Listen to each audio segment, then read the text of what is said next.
এ মা, তাইলে এখন আমার শাশুড়িটা কেমন আছে? আরে বাবা জামাই, তোমার শাশুড়িকে নিয়ে আমার কোনো চিন্তা নাই, তোমার শাশুড়ি ভালোই আছে। চিন্তা তোমার এই সাপটাকে নিয়ে, তাই একে নিয়ে হাসপাতালে যাচ্ছে। আমি গেলাম বাবা, হ্যাঁ, নাহলে সাপটা আর বাঁচবে না।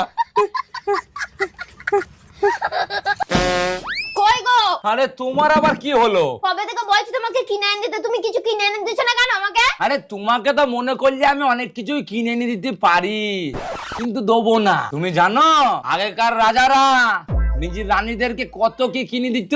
তা কি কি কিনে দিত শুনি? সোনা, নেকলেস, হিরি, জওরাত, কত কি দিত। হ্যাঁ, সে তো আমিও জানি যে কিনে দিত, কিন্তু তুমি তো আমাকে কিনে দাও না। দিত সেটা জানো, কিন্তু কেন দিত সেটা তো জানো না।